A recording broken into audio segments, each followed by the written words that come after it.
Dharavi redevelopment में undecided का मतलब अपात्र नहीं है। जी हां, हाल ही में जो एनेक्सर 2 निकला उसके बाद कई लोगों में एक भ्रम आ गया, क्योंकि उसमें 3 वर्ड यूज किए गए हैं, इन एलिजिबल, एलिजिबल और अनडिसाइडेड।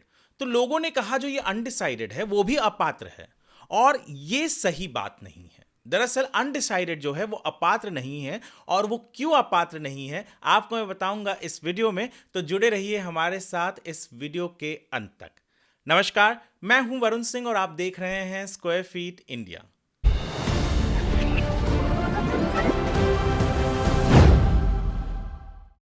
धारावी रीडेवलपमेंट में ऐसे स्लम्स हैं, ऐसे स्लम ड्वेलर्स हैं जिनका अब सर्वे चालू है, और सर्वे करते करते हाल ही में दिसंबर के 9 तारीख को एक एनेक्सर 2 निकाला गया 3518 टेनेमेंट्स का।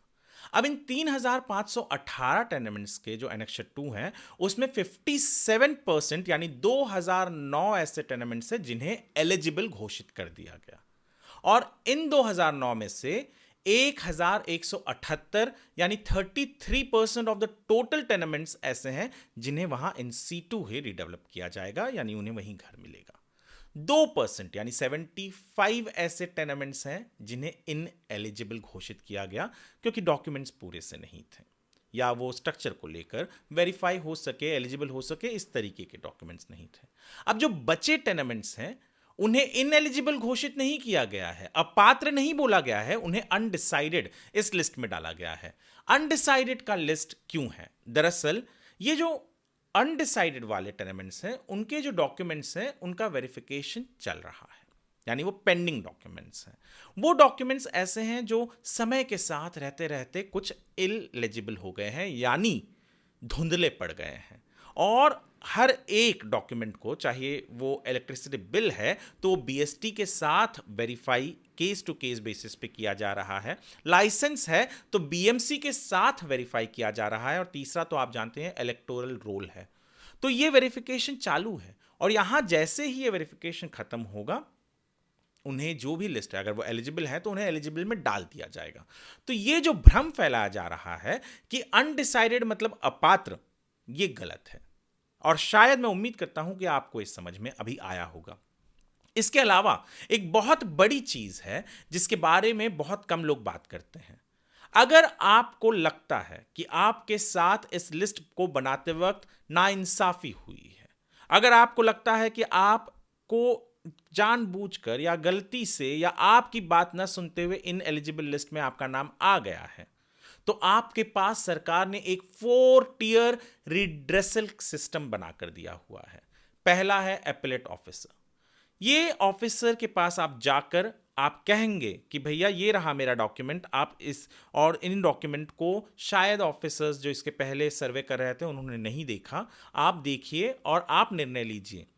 अगर इस ऑफिसर ने निर्णय जो ले लिया हक में आपका, तो वेल एंड गुड, आप चले जाइए, आपका नाम आ गया एनेक्सर 2 में। पर अगर नहीं लिया, आप अनसैटिस्फाइड हैं, आपकी हार नहीं हुई, आप यहां से जाएंगे ऊपर ग्रीवियंस रिड्रेसल कमिटी, और इस कमिटी में जो ऑफिसर्स होंगे, जितने भी ऑफिसर्स, सीनियर ऑफिसर्स होंगे जो आपकी केस को सुनेंगे, उनका इस सर्वे से कोई लेना देना नहीं होगा, यानी इंडिपेंडेंट होंगे सर्वे के।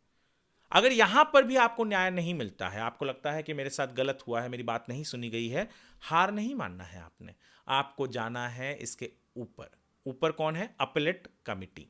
अपीलेट कमिटी को हेड कर रहे हैं एडिशनल कलेक्टर, और ऐसे एडिशनल कलेक्टर जो धारावी रीडेवलपमेंट प्रोजेक्ट के सीईओ को रिपोर्ट नहीं करते, यानी यहां पर भी इंडिपेंडेंस है। और समझिए आप यहां से भी नाखुश हैं तो आप जाएंगे एपेक्स ग्रीवियंस रिड्रेसल कमिटी के पास। ये एक क्वाजी जुडिशरी बॉडी है, यानी एक कोर्ट की तरह काम करता है। यहां से आपको न्याय मिल गया तो कोई भी व्यक्ति, ना कोई भी अधिकारी आपको आपका वहां पर धारावी रिडेवलपमेंट में घर मिलने से, आप एलिजिबल हैं तो जो भी जिस तरीके का भी घर आपको मिलना है उससे वंचित नहीं कर सकता, आपको वो घर मिलना ही है।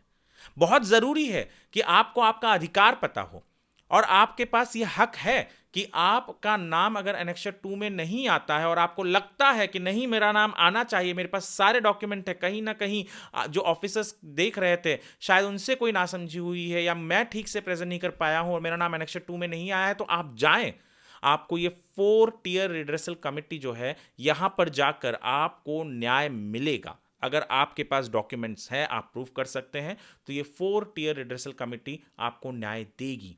ये आपका अधिकार है जानना, और आपका अधिकार है यहां जाना भी। जानना तो है ही, और इनके पास जाना भी आपका अधिकार है। कोई आपको रोक नहीं सकता, ना कोई अधिकारी रोक सकता है, ना कोई और रोक सकता है।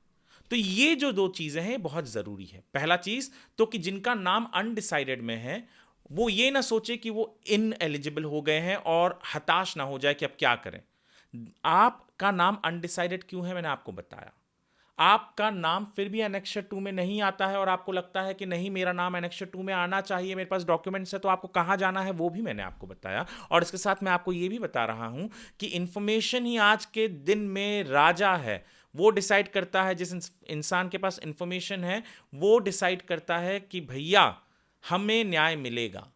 और हमने इसी पूरे प्रणाली के ऊपर एक आर्टिकल हमारे वेबसाइट squarefeetindia.com पर अपलोड किया हुआ है। आप जाकर जरूर पढ़िए। आप पढ़िए ताकि आपको पता चले कि किस तरीके से सिस्टम काम करने वाला है और करता है। आप कहां जा सकते हैं, किस अधिकारी के पास जा सकते हैं, यह हमने हमारे इस वेबसाइट पर लिखा हुआ है। और आप पढ़िए, क्योंकि मैंने पहले भी कहा कि जानकारी आज सर्वोपरि है, तो जानकारी रहना जरूरी है। आपको यदि हमारे वीडियो पसंद आया हो तो सेव जरूर कीजिएगा। सबसे पहले सेव इसलिए क्योंकि आगे चलकर कोई भी आपको भ्रामक करना चाहे या कोई कहे कि भैया ये ऐसा नहीं ऐसा है, तो आपके पास इंफॉर्मेशन तो है। कोई आपको कहे कि नहीं आपका पूरा अधिकार खत्म हो गया, तो आपके पास कहाँ जाना है ये इंफॉर्मेशन तो है। आप जाइएगा जरूर, आप लड़िएगा जरूर अपने लिए। अगर आपको लगता है कि आपके साथ गलत हुआ है तो ये रिड्रेसल कमिटीज पे जाइएगा और किसी और की बात मत सुनिएगा। अपना दिमाग लगाइएगा। जानकारी पाना बहुत आसान है, पर सही जानकारी और गलत जानकारी में फ़र्क करना मुश्किल है। तो इसके लिए हम जो भी कह रहे हैं ये आधिकारिक हमने कंफर्म किया हुआ है वहाँ से, ऐसे ही नहीं कि मैं अपने मन से कुछ बनाकर कह रहा हूँ। ये वीडियो आप लाइक और शेयर कीजिएगा। अगर हमारे चैनल को आप YouTube पर देख रहे हैं तो सब्सक्राइब ज़रूर कीजिएगा। फेसबुक पर देख रहे हैं तो फॉलो करना ना भूलिएगा। ये वीडियो देखने के लिए आपका धन्यवाद।